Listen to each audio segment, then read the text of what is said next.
What does your body feel like in zero gravity? What inspires you to become an astronaut? What exercise do you do? And do you sweat in space? Would a yo-yo work in microgravity? So it works.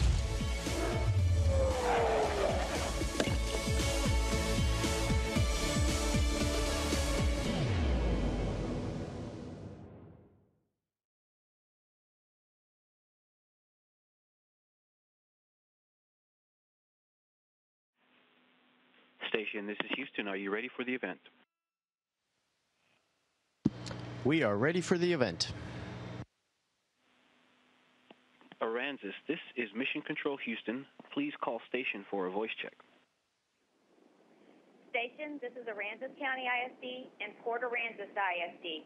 How do you hear us? We hear you loud and clear, and welcome Aransas County ISD and Port Aransas County ISD to the International Space Station.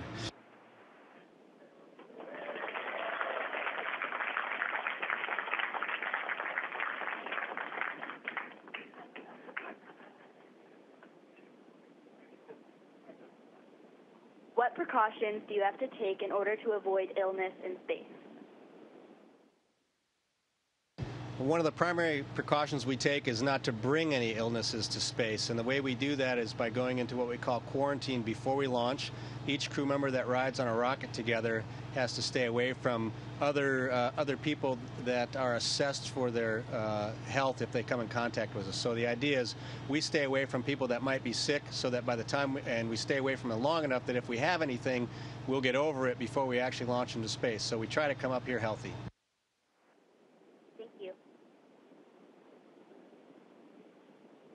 What inspired you to become an astronaut?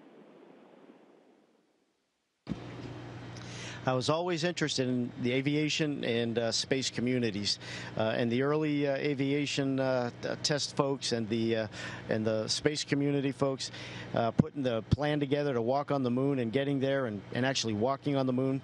To me, there's nothing more exciting than flying a fast vehicle or flying in space. Flying on board this engineering marvel, the International Space Station. That's an inspiration in itself. Thank you. How does each astronaut keep up with local news and events from their country, as well as friends and family?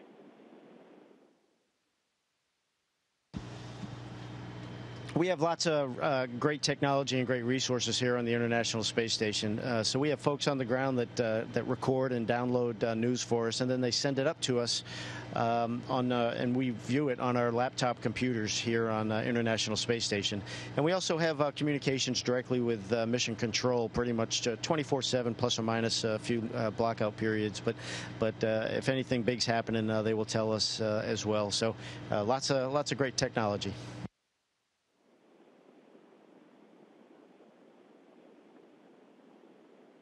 What is the protocol if an astronaut is seriously injured in space? Well, if somebody is seriously injured and requires surgery, we would have to return to Earth. And we have flight surgeons on the ground that are on console at all times to assist us if we have medical emergencies. But if we have real problems that we can't attend to, like basic first aid, something that requires more medical attention, then we would have to return to our Soyuz spacecraft and actually deorbit and come back to Earth to seek medical attention. Thank you. What type of information are you getting from studying thunder and lightning, and how does it compare to the kind of information you can get on Earth? Well, the reason that studying thunder and lightning from the International Space Station is so nice here on the International Space Station is we get to really look at the upper levels of the atmosphere, and we can look at the effects of dust storms, we can look at the effects of pollution from big cities, and all those kinds of things. And so we can actually monitor our environment and our atmosphere and how our planet is doing by looking at these phenomena. Thank you.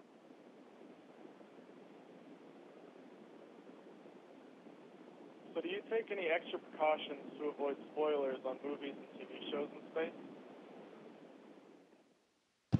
Absolutely. I'm a big fan of motorsports and racing, and there's races on every weekend, and I don't always get to watch them live. And so I have to go out of my way to tell my family and friends not to give me the outcome of the race so that I can have an opportunity to watch it and see for myself how things turned out.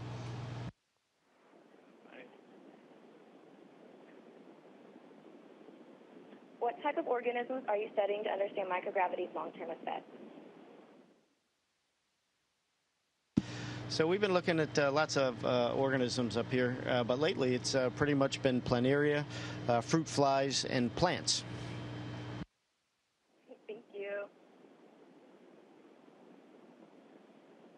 What is the most difficult part of living in space?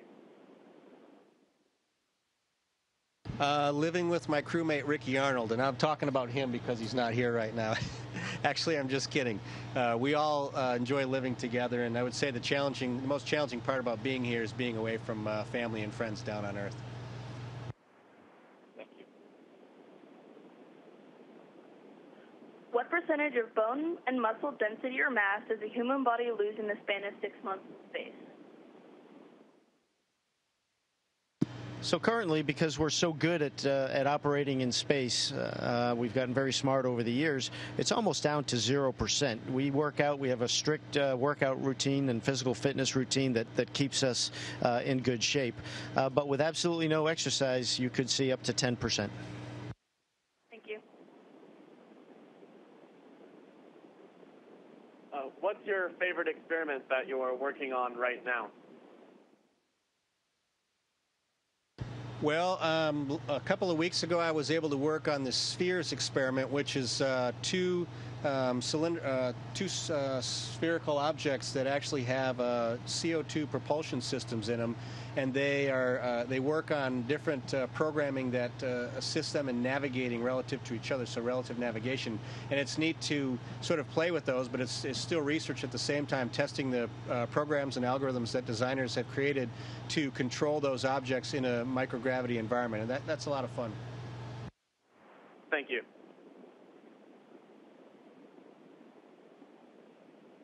When you go on a spacewalk, what goes through your mind while you're outside the space station? Well, at first, it's just awe-inspiring. You're looking out there, and it's just beautiful, and you see the planet with not through a window, just through your helmet, and it's absolutely one of the most beautiful things you'll ever see. But very quickly, it's time to get busy, and you put on your working hat, and you folks start focusing on the job and your procedures. So that's pretty much the thought process. Thank you.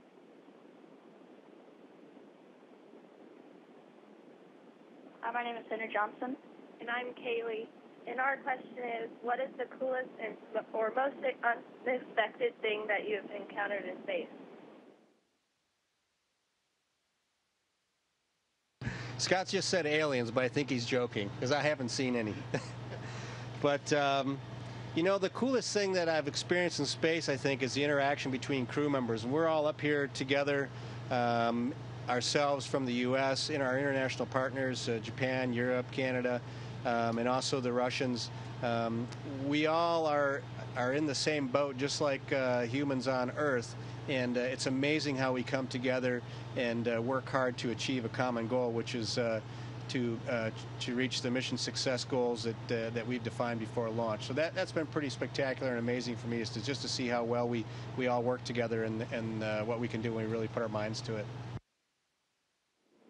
Thank you.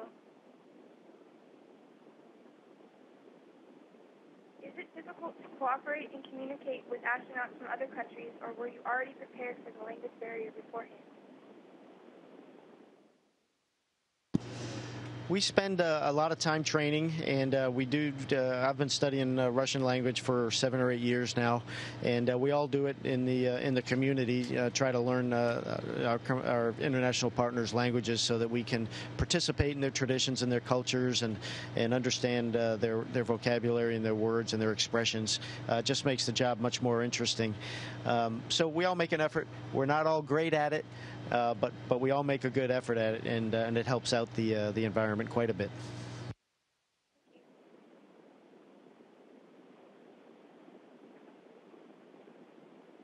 On a scale of 1 to 10, how tasty is the food, and what is your favorite meal? I would say on a scale of 1 to 10, my answer is a 12. The food is delicious, and it's hard to say I have a favorite because there's so much of it that I like. But we enjoy the food up here. Some of it we see more frequently than others, but there's not a lot you can do about that when you're in a place that is far from home and a food supply. But it's all pretty tasty. I would have to say the desserts are my favorite, especially the chocolate pudding cake. Thank you. What do you think is the most significant application of space station research to date? Well, for me, we've done a lot of technology development and research on our robotics systems, and a lot of those innovations have made their way down into systems on Earth. And those systems now are conducting microsurgeries in some very difficult areas, such as with brain tumors, and we're making some really good progress with that. So to me, that's one of the most important things that has come out of our space station program. Thank you. What do you do if something's broken and you do not have the part needed to fix it? Well, that's a problem, and usually that means we have to improvise. We have a lot of equipment up here that can be used sometimes in different ways that it was intended, and when we have a problem like that, we will check in with Mission Control and find out what they might suggest for the solution, or if we have one of our own, we will make a recommendation and find out if they agree. But generally, when we don't have the right part, we'll find something that works and maybe make some minor modifications and usually come up with a great solution.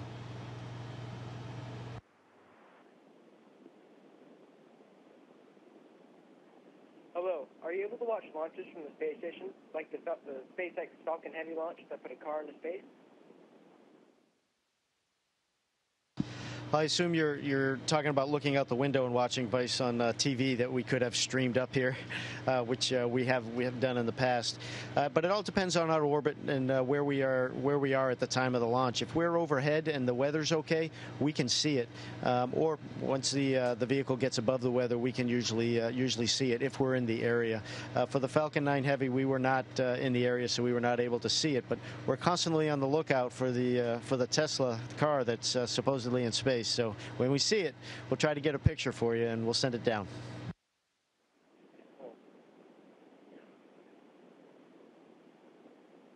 What is your daily routine and how do you pass the time when you are not working?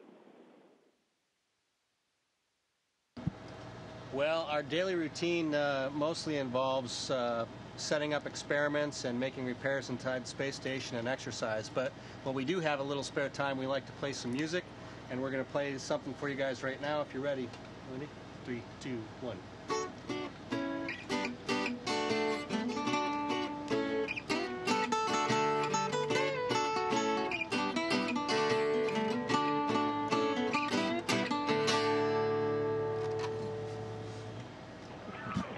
Thank you.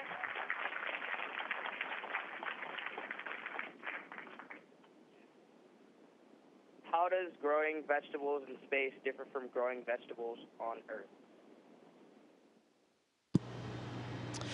Well, it's actually very similar, but the differences are, on Earth we use sunlight for energy, and up here we use a sorted array of white lights, blue lights, red lights, and green lights to facilitate the growth.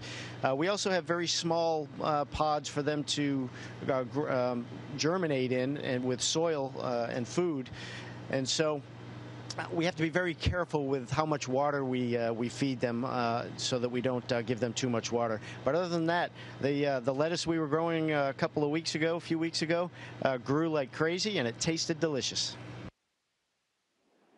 Thank you.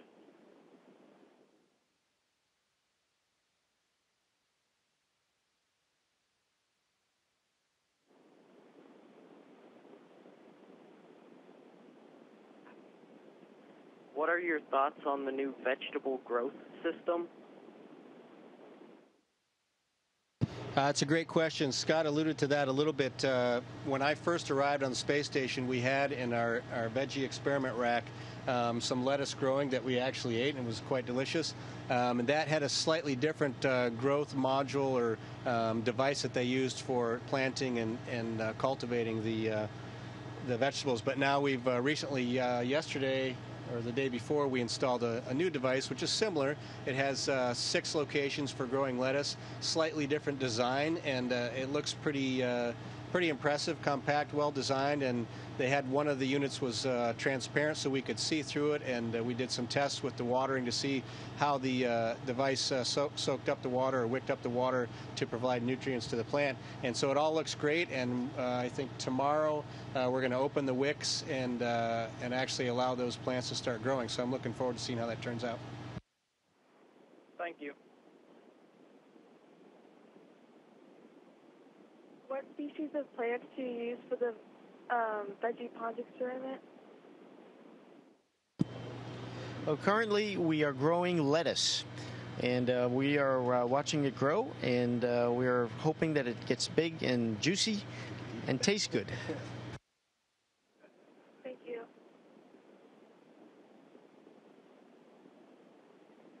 What are you learning from the vegetable growth experiment? I think the main thing we're learning is that humans don't have to launch all of their food into space in order to survive. The point of growing those vegetables is to make certain that as we explore out into the solar system and beyond, that we have the capability to bring our food in the form of seeds, which has a very low mass and low volume, and then to supply water and sunlight, the ingredients for growth, and actually grow our own food in order to generate calories and nutrition for us when we're in space. So I think that's the point, is that just to verify that we know how to do that, and we can perfect or at least build on the experiences that we have here on the International Space Station when it comes time to have food in larger quantities for greater numbers of explorers. Thank you. Patty, I've got a question for y'all. If any of our wonderful students wanted to join y'all up there, what would they need to be working towards to be able to do so? The very first and most important thing they need to be thinking about right now is getting a great education. And so you have to learn all of your things. You have to be good at English. You have to be good at math. You have to be good at science. Find something you like, do good at it, and that all takes practice. And your teachers give you a lot of practice in the form of homework. So do your homework. Thank y'all.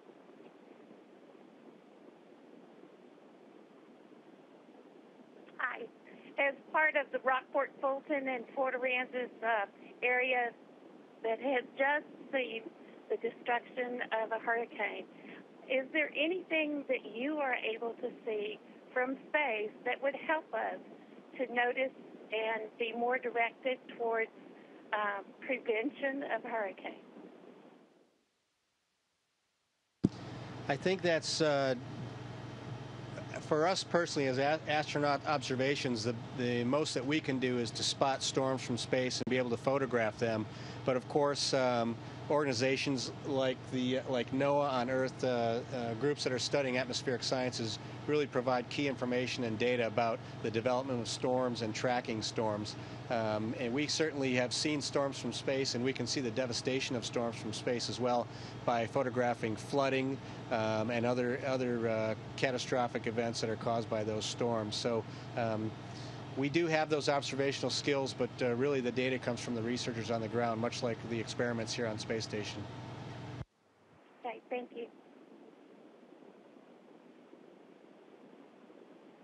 Gentlemen, I want to thank you both so very much for spending some time with us this morning. This has been an amazing event for both Aransas County ISD and Port Aransas ISD students. We wish you nothing but the best as you continue to do your research and continue to forward the field of science, mathematics, and engineering. Thank you so much.